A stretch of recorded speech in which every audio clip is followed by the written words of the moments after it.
everyone! Welcome to my channel, Beauty by Tellie. If you haven't subscribed yet, please do subscribe to my channel. Today's video is a Mumuso haul. I know these Korean-inspired sew stores started to get famous around this year. I went to the one in Fisher Mall. When I was in Korea, I only visited one Miniso. The one I went to was 2 floors. Everything was so cute, like weighing scales, electronics, toys, cosmetics, so they really have a lot of stuff. It's kind of like a Daiso. And with Mumuso, I kind of noticed that their stuff was a little less cute. I mean, that's just my opinion. They don't have too much silly stuff. I mean, this is one of the cuter ones and I'll be talking about it in just a few minutes. Even so, I still think there's a lot of interesting finds in Mumuso. It's definitely worth a visit. And if you're up for cute and cheap finds like Daiso shopping, Miniso shopping, Mumuso is also worth a visit. So the first item I want to feature for you guys is this cute cat ear hair drying towel cap. It's 149 pesos and I'm actually gonna do a mini review right now. So normally, I towel dry my hair and I let it air dry. It dries in about 45 minutes. Super bilis lang because I have super thin hair. But this one, I have been wearing it for 45 minutes now actually. That's when I decided to start the video. In my 2 previous checks, it didn't seem like nag-dry siya significantly faster. And I think even now, basa pa siya. So actually, feeling ko mas natagalan yung drying. But it's also because I kind of just like left it here. So I think it's better to sort of rub your hair in it and really try to get all the excess water off. For me, I still think mas mabilis pa rin mag-dry yung buhok ko ng air drying. But maybe if you have thicker hair, fuller hair, or if you just hate having your body towel super wet, I think this is a good idea. Before ko pinalitan yung body towels ko recently, they weren't absorbing water that well. By the time na pinampupunas ko na siya ng katawan ko, super basang-basa na siya. So I hated that feeling. This is something you can try. Or maybe, pwede din siyang bad hair day accessory. Tanggalin ko na ba? Okay. I mean, my hair is still a little bit damp at this point. Kung in-air dry ko siya, it would have been completely dry by now. And I think in the future, I'll just use this habang nagme-makeup ako, just to keep all the hair out of my face and to keep my wet hair from dripping on my back. I think yun talaga yung pinakamaganda niyang use. But as for full-on drying, I think you should just stick to your normal drying methods, whether air dry, blower, or towel dry. Okay, let's continue the video. 99 pesos, just a bunch of cotton swabs. It has 600 pieces. This is going to be for my pro kit. My sister kasi said na maganda to kasi super firm no handles and I really like that.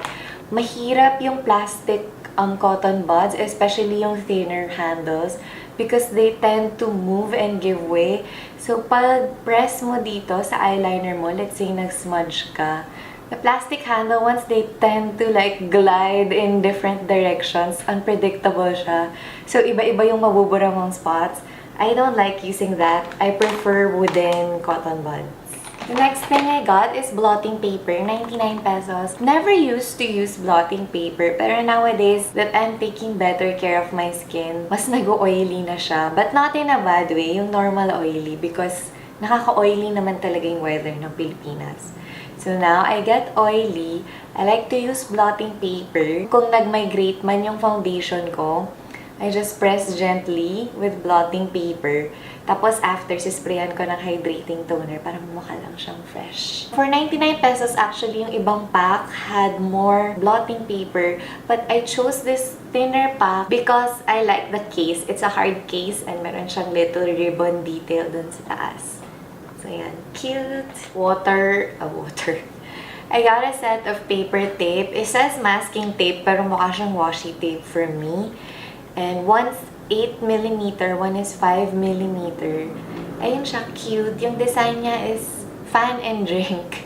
So, very tita. You have like cocktails and you have fans. I got this because Liz and Bea recently got me into journaling and I've been enjoying it. Ang saya-saya lang niya. It's very therapeutic. So, kung may gusto akong idikit na memories and bits and pieces on my journal, this is going to be useful. I'm just gonna stick it.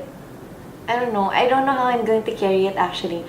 Lumalaki na ng lumalaki yung journaling kit ko and I don't know where to put things, but ito na siya. I'm excited for this edition. I got two kinds of candy sheet mask. I got this one and this one.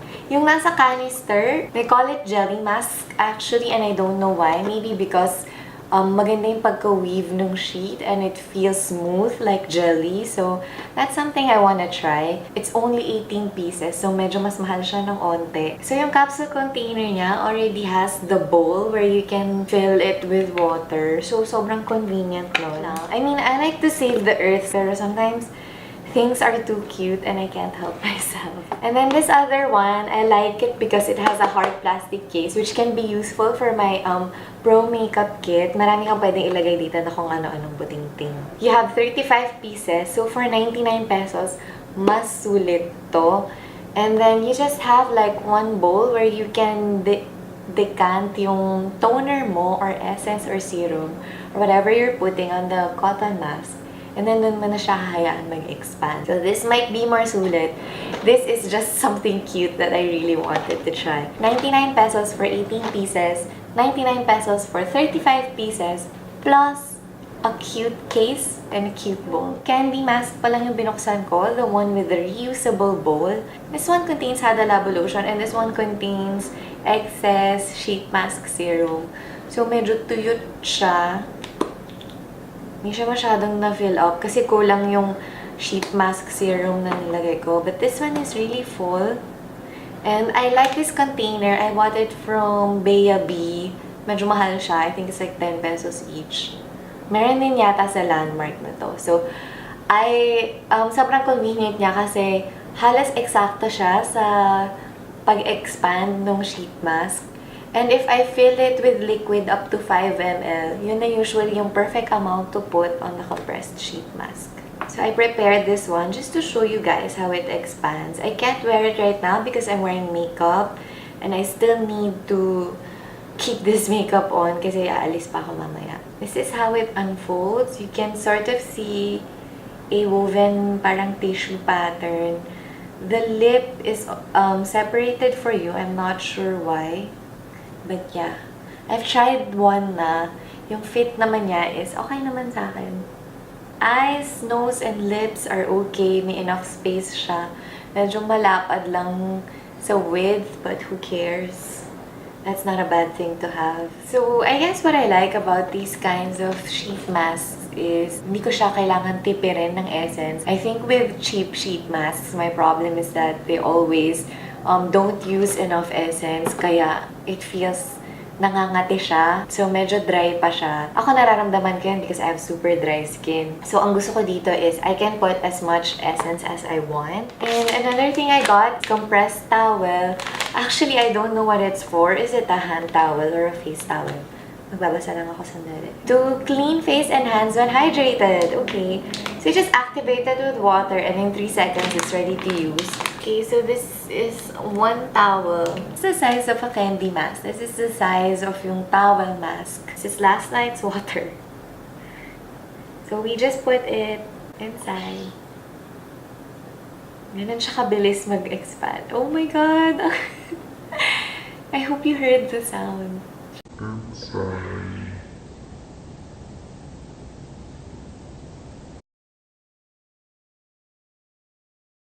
This is like, I guess, a moist towel that you use on your hands before eating. You can also use it to refresh your face. So, malaki naman yung expansion niya. You can see it's like so much bigger than my face. Twice my face.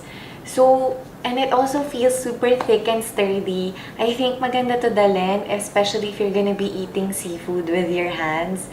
Sobrang panalo nito, grabe. I would even use this at home. I wouldn't even like keep it for travel. Okay, that was a win. 99 pesos then for 15 pieces. And then last thing I got is this DIY facial mask tool set. I had something similar before pero nang kulang-kulang na yung pyesa niya.